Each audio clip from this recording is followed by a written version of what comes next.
On va attendre peut-être encore une petite minute. Il y en a encore qui s'ajoutent.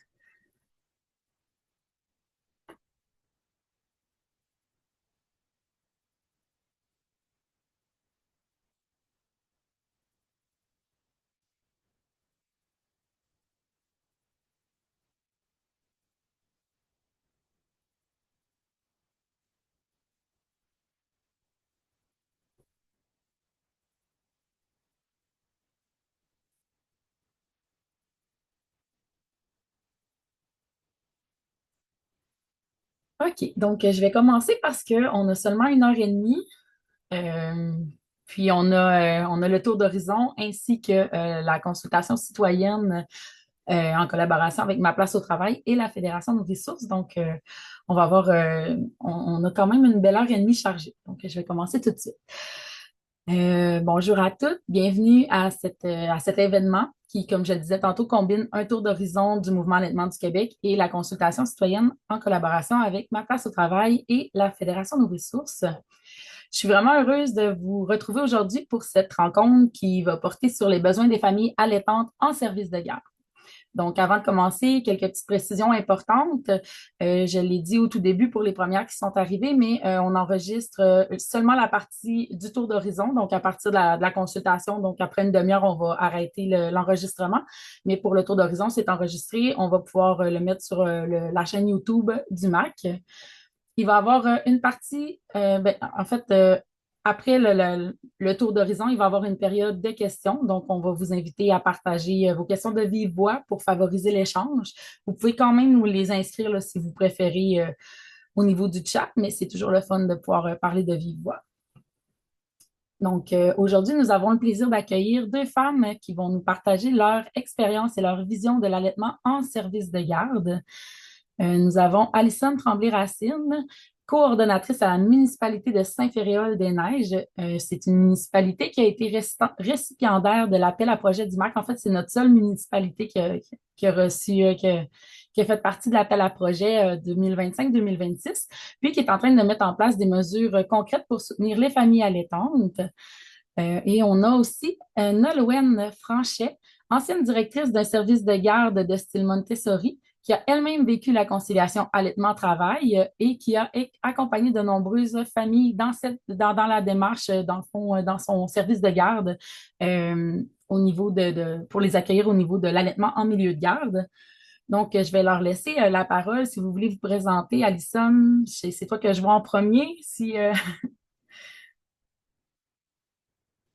Ben oui, dans le fond, bonjour.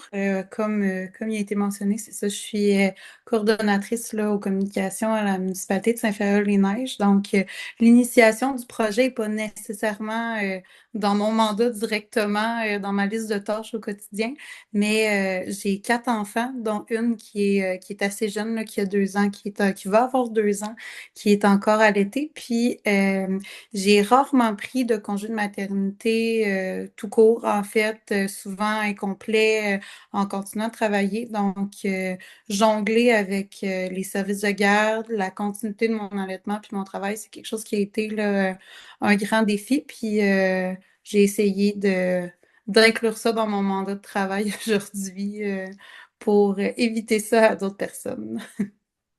super. Et Nolwenn, est-ce que tu veux te présenter aussi? Bonjour tout le monde, donc ravie d'être ici. Donc moi, je viens avec ma casquette d'ancienne directrice d'un service de garde en installation que j'ai créé.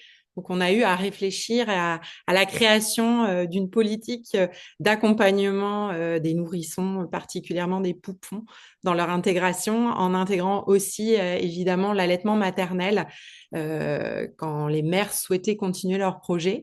Donc, c'est quelque chose qu'on a pu vivre en équipe et puis que j'ai aussi vécu de manière personnelle parce que j'ai 4 enfants aussi avec des allaitements prolongés. Donc, j'ai pu tester aussi la méthode dans nos groupes. Voilà. Merci. En fait, je vais y aller, je vais commencer, je vais continuer avec toi, Nolwenn. Qu'est-ce qui t'a emmené en fait à créer un environnement favorable à l'allaitement dans ton service de garde? Bah, ça s'est fait d'une manière assez globale. Je pense que quand on est responsable finalement de l'intégration et de l'accompagnement au quotidien d'enfants, on se questionne sur comment on va pouvoir proposer un milieu qui est centré sur les besoins des enfants et qui permet vraiment aux enfants de mettre leur énergie là où on le souhaite, c'est-à-dire au développement de leur potentiel et pas à s'adapter à des routines qui ne correspondent pas à leurs besoins.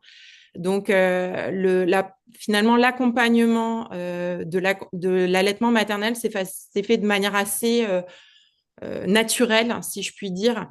On s'est questionné sur qu'est-ce qui est fait à la maison et qu'est-ce que les parents veulent continuer à faire dans notre milieu. Puis ça a été d'accompagner vraiment les mères dans leur projet d'allaitement, tout simplement, mais comme on accompagnait aussi les familles dans le projet de diversification, dans le projet d'amélioration de certaines routines de sommeil, etc. Donc, on avait une pratique qui était vraiment centrée sur l'enfant et la famille, où on rencontrait à chaque fois les familles en amont pour essayer de décliner un petit peu les routines qui étaient faites à la maison et voir comment les adapter dans notre milieu de garde, donc comment accompagner ce qui se faisait à la maison pour que la transition soit la plus douce et fluide possible une fois que l'enfant rentrait en collectivité. Merci.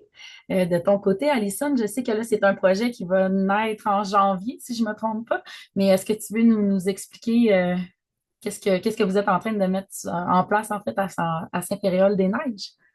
Ben, en fait, là, c'est le départ de ce projet-là est parti du fait que, bon, on est dans une petite grande municipalité. On est comme un petit village, mais on est quand même beaucoup. Donc, les places en garderie sont rares. On a un nouveau CPE qui a été inauguré il y a pas si longtemps, peut-être 18 mois, mais malgré ça, c'est vraiment toujours difficile. Fait que le projet est venu de soi un petit peu. Puis, c'est à ce moment-là qu'on s'est rendu compte que toutes les mesures qui parlaient d'allaitement étaient comme quelque chose à part. C'était comme toujours d'accommoder l'allaitement d'une certaine façon, quand dans le fond, pour tout ce qui est, toutes les autres, je vais dire, particularités, on se pose jamais de questions. On met jamais rien en place de précis pour, je vais dire, une façon, les couches lavables, par exemple. Tu sais, ça vient comme de soi. Là, l'allaitement, c'était vraiment de mettre des choses très précises en place qui nous buguaient un petit peu. Fait qu'on l'a vraiment pris au centre de notre projet. On s'est juste dit qu'on voulait que la conciliation avec les parents qui venaient dans le service de garde. On voulait que ça se vive vraiment d'une façon fluide. Fait que là, on est en train vraiment, là, c'est le cœur de notre projet finalement, l'intergénération, le fait d'avoir là, les parents un peu dans notre service qui viennent et qui puissent participer. Donc, c'est comme ça qu'on est en train de le monter. Excusez, j'avais fermé mon micro. OK. Et puis, concrètement, dans le fond, c'est quoi les mesures que vous êtes en train de mettre en place dans ce nouveau service de garde? Ben, présentement, là, tu sais, oui, on a un coin où qui est dans notre local, là, vraiment juste pour que le parent puisse être en place. On a un frigo qui est à leur disposition, là, vraiment de leur côté pour pouvoir mettre ça, pas dans le frigo du travail si c'est nécessaire, mais quelque part, là, de vraiment fait pour ça. Ensuite, on a un bureau de télétravail qui est installé, là, tout près pour ce qui est de l'intégration de l'enfant, là, quand l'enfant a besoin, est en intégration, puis qu'on veut rester un petit peu plus proche. Ça peut être utilisé pour l'expression du lait aussi, si nécessaire, si la personne veut être là quelque part un petit peu plus loin. On a une politique qui vient s'attacher à tout ça, vraiment juste pour encadrer notre projet, expliquer pourquoi c'est important pour nous, puis les mesures qu'on met dedans pour être sûr que tout le monde soit au courant. Euh, puis je dirais que c'est pas mal ça. Mais il y a aussi, c'est sûr, la proximité des parents. Fait que c'est sûr que la proximité du lieu de travail, là, on est en train d'établir là, juste un périmètre ou une certaine façon de voir que le parent soit proche du milieu de garde pour être en mesure de pouvoir là, venir sur les heures où est-ce que le bébé est là. Puis, est-ce que vous avez rencontré comme des problématiques ou est-ce qu'il y a eu des choses qui ont été plus difficiles pour l'instant pour la mise en place ou Je dirais que c'est l'inconnu un petit peu. Dans le sens qu'on n'a pas de modèle sur lequel se baser. On y va un petit peu là, selon nos idéaux, selon nos vécus à nous, parce que ben moi, je l'ai vécu. Puis la personne qui va prendre en charge le service de garde est par hasard marraine d'allaitement depuis vraiment longtemps. Puis elle a 6 enfants. Fait que, elle a un petit background qui vient avec ça. Ça a été vraiment naturel pour nous de l'établir. Puis présentement, mais on n'a vraiment pas connu d'enjeu. J'imagine qu'on risque d'en connaître quelques-uns éventuellement, c'est sûr. Mais à date, ça va super bien. On se croise les doigts pour que ça continue comme ça. Super, on a hâte d'avoir des nouvelles. Nolwenn, de ton côté, est-ce que tu veux nous parler des mesures qui étaient mises en place dans ton service de garde, puis peut-être des obstacles ou même de l'aide que vous avez, tu sais, des opportunités que vous avez pu rencontrer? Oui, absolument. Alors, je pense que la première chose, c'est de préparer l'entrée en collectivité et puis en fait de ne pas exclure ce volet-là de la préparation. Donc, pour nous, c'était important en fait qu'après que j'ai rencontré les parents de manière individuelle avant l'intégration, ils puissent rencontrer aussi la responsable de la pouponnière et avoir un moment assez long durant lequel ils vont partager la petite histoire de leur enfant et puis aussi toutes les routines de leur enfant. Puis c'est là qu'on aborde aussi le projet de diversification alimentaire et d'allaitement pour voir un petit peu ce qui se fait à la maison et dans quelle mesure on peut continuer à accompagner particulièrement les mamans. Donc, Alison a cité le fait d'avoir un endroit agréable, en tout cas pour permettre l'allaitement. Ça, c'est sûr que ça, pour nous, c'était une condition sine qua non. Donc, il y avait un endroit dans le local, mais aussi dans les différents locaux de dodo dans lesquels finalement les mamans pouvaient venir pour allaiter leur enfant. Puis elles pouvaient aussi avoir d'autres endroits dans la garderie si elles souhaitaient ne pas allaiter dans le local, c'était tout à fait possible. Il y a tout ce qui est formation du personnel par rapport à le fait de recevoir du don de lait. Ça se faisait beaucoup aussi, les mamans tirent leur lait et puis pouvaient nous donner du lait tiré. Donc, comment on transmet des informations sur le transport du lait tiré, la conservation, où est-ce que ça se met, etc. Comment on l'administre à l'enfant. Donc tout ça, ça faisait partie du volet formation du personnel, qui était quand même assez important parce que, en fait, quand on n'a jamais fait quelque chose, ça semble très compliqué. Et puis alors que c'est quand même assez simple une fois on a appris les informations et qu'on se laissait après approprier. Et donc, il y avait l'accompagnement des mères par rapport à la conservation de leur lait, la restitution, le fait qu'au début, elles pouvaient le donner elles-mêmes et puis le montrer aux éducatrices pour qu'après, on puisse reproduire les gestes. Ce qui était très important pour nous, c'était, je le cite beaucoup, c'est la continuité. C'est-à-dire que si le lait était donné au biberon à la maison, on va aller le donner au biberon. S'il est donné au gobelet ou à la cuillère à la maison, on va aller faire exactement la même chose à la garderie pour que, encore une fois, l'énergie de l'enfant elle soit mise pas à s'adapter à quelque chose qui est complètement nouveau, mais à aller explorer ce que l'environnement peut lui offrir. Donc ça, c'était un volet qui était assez important pour nous. Et puis, je pense qu'il y a le volet, on dit, il faut un village pour accompagner, pour élever un enfant et puis aussi pour accompagner une famille. Et c'était de pouvoir aussi référer les mamans vers des personnes ressources. Alors, Alison, elle a la chance d'avoir une marraine d'allaitement dans son entourage proximal pour accompagner les mamans. Mais c'est de dire, on va avoir sur la période du retour au travail énormément d'ajustements. Une intégration en garderie, c'est majeur pour une famille. Il y a un gros lot de stress et d'inquiétude qui pèse sur les parents. Il y a la part de la famille, il y a la part de l'enfant, il y a la part du milieu. Et qu'est-ce qu'on peut mettre aussi en place tout autour pour accompagner la famille dans la transition et effectivement avoir des ressources d'associations d'allaitement, de marrainage d'allaitement, de consultation d'allaitement pour accompagner à cette transition, c'est hyper intéressant. Donc, ça va être d'avoir un peu une espèce d'approche 360, en sachant que dans les freins, tu me parlais des freins, il y a souvent le fait qu'on manque de temps en garderie. Et c'est vrai qu'on court après le temps, c'est pas évident, on court aussi après les ressources, mais tout le temps qu'on prend en amont, c'est toujours du temps qu'on gagne après. Donc, ça favorise le lien de confiance, la continuité, ça favorise une intégration beaucoup plus paisible. Et vraiment, le temps qu'on investit en amont, on le retrouve vraiment après. Je crois aussi que quand on s'était parlé, tu m'avais parlé un peu de la fierté des éducatrices dans ton milieu de garde, justement, de pouvoir les accompagner justement les enfants de cette façon-là. Puis, je sais pas si tu voulais en glisser un mot, là, mais j'avais trouvé ça vraiment beau aussi, que ça... Bah, on prônait une approche qui était quand même de faire le plus possible du sur-mesure en collectivité. Alors, ça peut paraître utopique, mais nous, on avait une pouponnière à 15 enfants avec 3 éducatrices. Et en respectant le rythme individuel de chaque enfant, son plan de diversification alimentaire, etc., on arrivait vraiment à être le plus proche possible de ses besoins et à faire en sorte qu'on ait des enfants qui s'intègrent de manière progressive, mais quand même assez satisfaisante et avec des parents qui sentaient qu'on accompagnait vraiment leur enfant comme un individu et qui nous accordaient une grande confiance. Et tout ça, ça permettait à nos éducatrices de sentir qu'elles n'étaient pas là pour faire du gardiennage et assurer les besoins primaires, mais vraiment accompagner leur enfant dans leurs besoins et dans le développement de leur potentiel.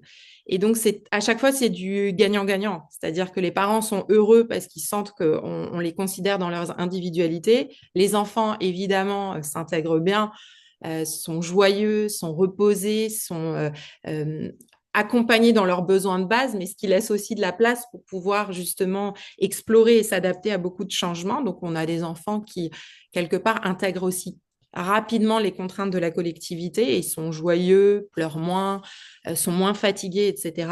Et on a des éducatrices qui se sentent éducatrices, qui se sentent pas juste gardiennes à devoir courir, à gérer des soins de base et à se dire, mon Dieu, ce que je fais, c'est complètement décorrélé des besoins individuels de cet enfant.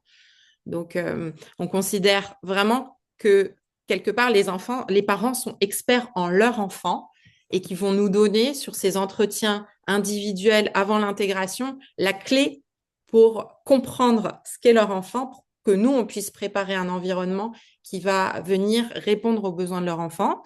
Et après, les éducatrices arrivent avec leur expertise d'accompagnement des enfants en collectivité. Et donc, on va vraiment avoir un mouvement de va-et-vient sans cesse entre la maison et la collectivité pour réussir à répondre le plus possible aux besoins des enfants, tout simplement. Merci. Alison, est-ce que, je sais que c'est pas commencé encore, est-ce que tu as un avis un peu sur l'impact justement que vous pensez avoir sur les familles que vous allez accueillir, puis l'adaptation des enfants? Est-ce que tu voulais te prononcer là-dessus? Ben, en fait, je pense que honnêtement, c'était un petit peu le cœur de nous à l'interne dans mon organisation, de ce qu'on se disait, parce que l'intégration en milieu de garde, c'est un peu ce qui m'a freinée à travers les années, autant mon allaitement, puis du fait que mes enfants donnent plus difficilement leur confiance, je dirais, ça a été, là, j'ai vécu 4 intégrations vraiment difficiles.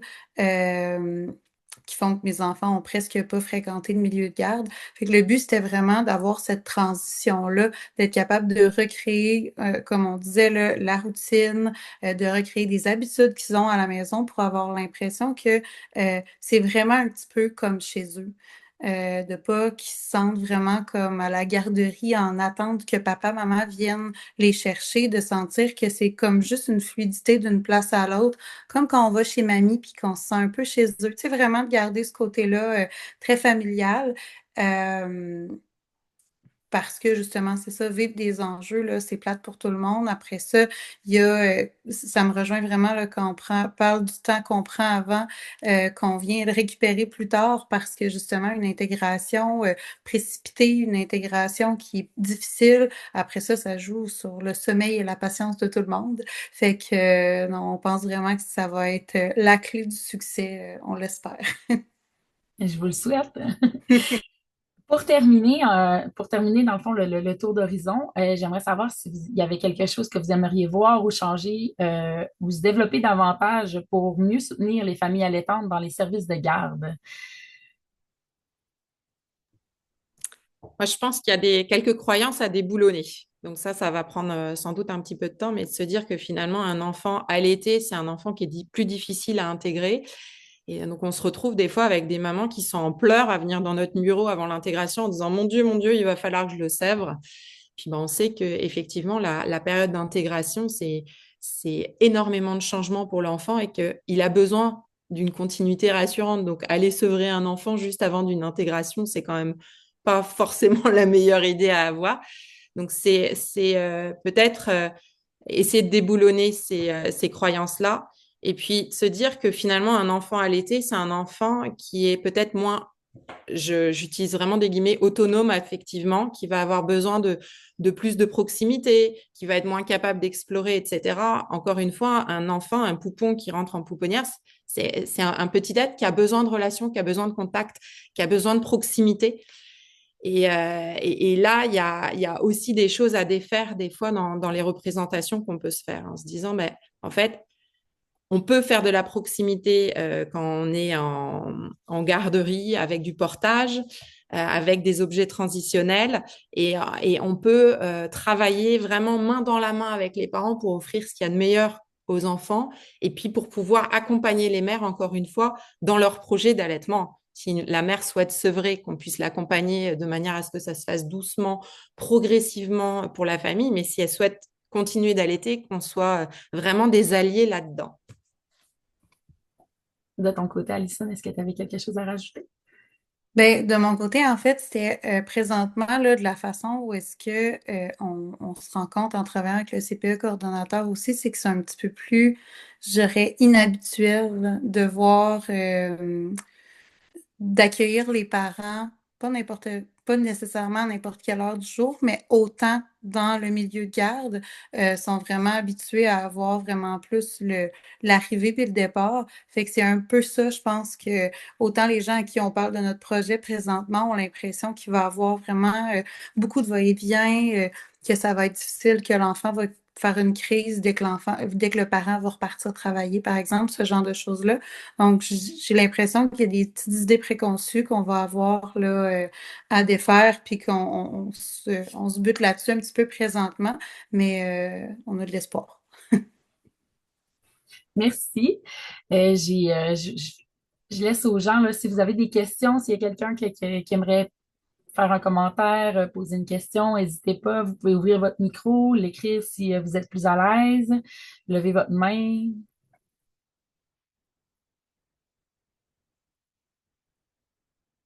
Oui, Isabelle? Merci, premièrement. Donc, je suis contente de voir que ces belles idées-là prennent forme parce que c'était une belle collaboration aussi avec, je vois Alexia là, de la Fédération de nos ressources, ma table au travail et tout ça. Donc, merci pour vos présentations. La question que je me posais en vous écoutant, je me disais, tu sais, il y a beaucoup de place à l'allaitement, puis souvent, tu sais, dans les médias, avec l'industrie, ils mettent toujours, bon, l'allaitement, les familles qui allaitent versus ceux qui allaitent pas. Mais souvent, c'est comme, il y a tout ce sont les mêmes familles. Fait que je me dis, est-ce que, peut-être loin de ton expérience, celles, par exemple, les mamans qui décident de ne pas allaiter, est-ce qu'il y a des réticences? Il y a comme, tu sais, l'industrie, on dirait qu'elle veut toujours créer des tensions. Fait que je me disais, comment c'était perçu? Ou s'il y en avait qui n'allaitaient pas aussi, là. Donc, dans le fond, comment elles sont pas aussi bien accueillies, mais c'est comme si on nous fait croire que si on met l'emphase sur un ou l'autre, c'est comme au dépend de l'autre. Fait que c'est un peu ma question. Puis j'imagine, Alison, ben, ma question pour toi, c'est de savoir, ben, j'imagine qu'il y a des familles qui vont à un moment donné arrêter ou ne pas allaiter aussi. Donc, quelle attention, quelle place justement pour conserver, si on veut, cette inclusion, peut-être que c'est le mot que je veux dire. Merci. Alors, nous, on avait l'habitude d'avoir des enfants qui arrivaient en intégration plutôt autour de 10 mois, 12 mois. Donc, c'est des femmes qui allaitent encore à ce terme-là, elles sont plutôt minoritaires par rapport à l'ensemble. Donc, on n'a pas perçu ce que tu mentionnes, Isabelle, de finalement une éventuelle stigmatisation des femmes. Et puis, aussi par rapport au fait que les femmes veulent faire le mieux possible pour leur enfant. Et effectivement, elles pourraient percevoir que ne pas allaiter serait de faire moins bien que les autres. C'est pas quelque chose qu'on a senti. Je pense qu'à partir du moment où on propose un accompagnement qui est très individualisé, en fait, on se rend compte, parce qu'on est dans des contextes qui sont culturellement très larges, qu'on va arriver à des choses très différentes.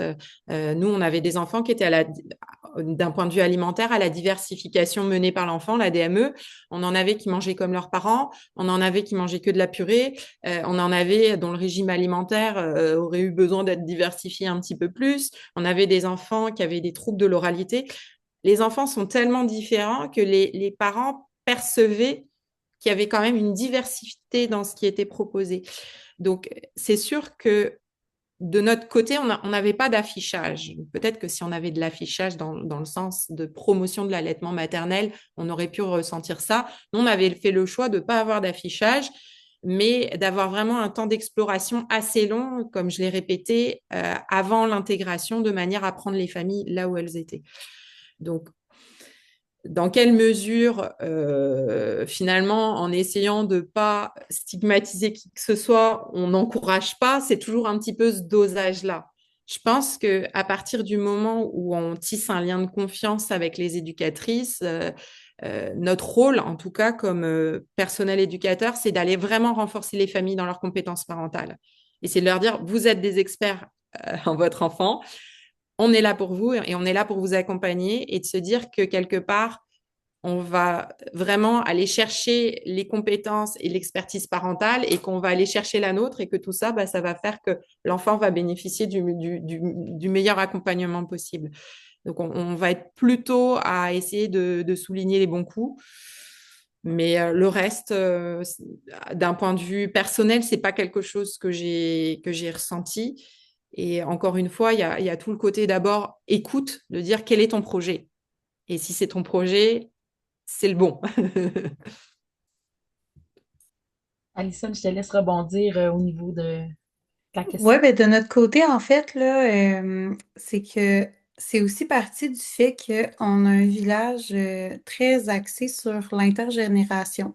On a un café intergénérationnel qui est un OBNL pas très loin, dans un ancien presbytère qui est vraiment là pour accueillir autant les personnes âgées qui habitent à l'OMH juste à côté que les familles. Il y a des petits coins jeux, des petits coins casse-tête, vraiment des choses pour essayer d'encourager là, la cohabitation des générations.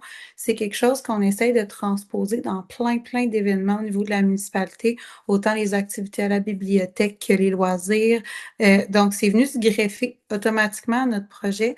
Le but qu'on fait, la façon qu'on l'imaginait, c'était vraiment d'être en mesure d'accueillir autant une grand-maman, par exemple, qui voudrait venir participer à l'intégration de son petit-fils parce que le parent peut pas. Donc, venir lui donner sa bouteille de lait, justement, que ce soit n'importe quel type de lait. Donc, tu sais, le fait d'être vraiment dans l'intergénération, la participation de quelqu'un qui est proche de l'enfant pour ajouter là, vraiment là, une proximité significative, on a comme un petit peu sorti de juste le allaitement, pas allaitement. Donc, je pense qu'on va s'éviter une couple de questions puis une couple de réticences comme ça, là, sans devoir mettre les gens dans des cases. Super, merci. Je vois qu'il n'y a pas d'autres mains levées. Je ne sais pas s'il y avait d'autres questions. Si non, on va laisser la place à la consultation citoyenne. Donc, n'hésitez pas. Ben, j'ai peut-être une petite question, en fait, par rapport à l'allaitement du bambin. Moi, comme maman, ben, quand j'allaite encore ma fille là, de 4 ans, puis c'est sûr que j'ai pas besoin de l'allaiter, tu sais, au service de garde, mais au moment de son intégration, elle avait, tu sais, à peu près un petit peu plus qu'un an et demi. Puis, ben, j'ai pas un service de garde, tu sais, qui est favorable à l'allaitement, dans le sens où il n'y a pas de mesure particulière qui prévoit ça. Fait que, tu sais, pas de local, les éducatrices qui sont pas nécessairement sensibilisées, tout ça. Puis, je sentais vraiment qu'il y avait une espèce de ah ouais, hein, tu allaites encore. Ah oui, hein, tu sais, puis une espèce de peur aussi de les enfants voient que j'allaitais un enfant de 2 ans. Fait que je me demandais s'il y avait aussi, tu sais, une réflexion par rapport à l'allaitement de l'enfant qui est plus âgé, qui est pas nécessaire pour son alimentation, mais des fois qui peut être un beau moment de retrouvailles aussi, tu sais, quand l'enfant a 1 an et demi, 2 ans, 3 ans, ou qui peut être nécessaire. L'enfant s'est fait mal, on a envie de le réconforter, tu sais, peu importe la situation. Puis donc une sensibilisation, tu sais, aussi, pas juste des éducatrices, mais donc des autres familles, des autres enfants. Qu'est-ce que c'est l'allaitement? Tu sais, parler de... Fait que j'avais comme cette question-là. Merci beaucoup. Je commence, Alison. L'allaitement des bambins, on en a, hein, on en a eu dans tous les groupes. Finalement, c'est quelque chose, c'est qui est pas majoritaire, mais qui est quand même assez courant. Je pense qu'effectivement, ce qui peut être perçu par certaines éducatrices, et puis souvent, c'est des éducatrices qui sont jeunes, qui n'ont pas d'enfants ou qui n'ont pas d'expérience d'allaitement derrière elles, c'est le côté dépendance. Et finalement, on se dit, mon Dieu, tu sais, ça y est, il grandit, il va falloir qu'il acquiert de l'autonomie. Et puis là, il y a une espèce de lien. Donc ça, c'est encore une fois des croyances à déboulonner. Et puis après, ça va être encore une fois d'accompagner la famille là où elle en est. Et de se dire, bah voilà, ok, vous allaitez votre enfant, quel est votre rituel autour de l'allaitement, comment ça se passe, à quel moment, etc. Et après, ça va être d'avoir un mouvement de va-et-vient, encore une fois, entre le milieu de garde et la famille, pour savoir euh, quels sont les besoins de l'enfant et quels sont aussi les besoins de la famille. Parce que des fois, on n'est pas tout à fait raccord. Plus l'enfant grandit, il y a des besoins qui sont différents. Donc, je pense que continuer à offrir un endroit où on puisse pratiquer l'allaitement d'une manière agréable, ça, c'est un prérequis, en tout cas, pour les services de garde. Puis après, ça va être de s'adapter à la réalité de l'enfant. Un enfant de 3 ans pour qui, pour le matin, c'est un petit peu compliqué la séparation au moment où il dit au revoir à sa maman. S'il a eu la tétée tout de suite avant, c'est pas forcément l'idéal. Peut-être que c'est mieux de faire une belle tétée à la maison, puis on arrive en se tenant la main, se fait un petit rituel rapidement, et puis, mais ça passe par le dialogue, ça passe par une compréhension mutuelle et ça passe par beaucoup de respect et de dire, bah voilà, quelle est la réalité au service de garde, quels sont les enjeux de l'enfant, quelle est la réalité à la maison, etc. Mais je pense qu'effectivement, Anaëlle, il y a énormément de méconnaissances. Et puis, plus un enfant grandit, plus ça devient quelque chose de marginal. Et la société a tout un tas de systèmes de représentation qui fait que c'est pas forcément évident pour les mamans de continuer dans leur projet. Alison, est-ce que tu voulais rajouter quelque chose de ton côté? Ben, je peux, mais j'imagine que ce que je dis puis qu'en pratique, ça va possiblement être très différent. Mais tu sais, de mon côté, ce que j'ai vécu autant à la maison que dans plein d'endroits en allaitant mes enfants, là, justement, tu sais, mes deux plus jeunes, avant celle que j'allaite présentement, ont été allaitées jusqu'à presque 5 ans. Puis ça a été de le faire comme si c'était tout à fait normal pour pas, tu sais, on dirait que quand on crée pas un malaise, mais quelque chose de spécial avec ça, là, c'est là que les enfants cherchent à se poser des questions, à comprendre un peu plus.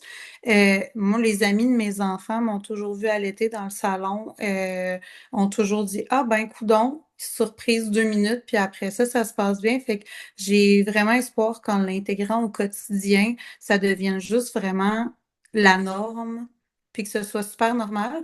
Mais en effet, là, tu sais, on a prévu là, quand même d'avoir des petits outils sous la main, là, que ce soit des livres pour enfants, des jouets, tout ça qui viendrait pouvoir accompagner nos explications si on se rend là. Probablement que oui. Wow, merci. Merci infiniment, Alison et Nolwenn, pour vos témoignages riches et inspirants. Ce que vous nous avez partagé, ben, ça montre clairement que c'est possible de créer des environnements favorables à l'allaitement dans les services de garde, puis que ça fait une réelle différence dans la vie des familles. J'en profite aussi pour mentionner que le MAC a fait une trousse pour les services de garde, dans le fond, tous pour les services de garde justement favorables à l'allaitement. Donc, si vous voulez en savoir plus, là, ma collègue a partagé déjà les liens dans le chat. Puis là, ça nous emmène à la deuxième partie de la rencontre.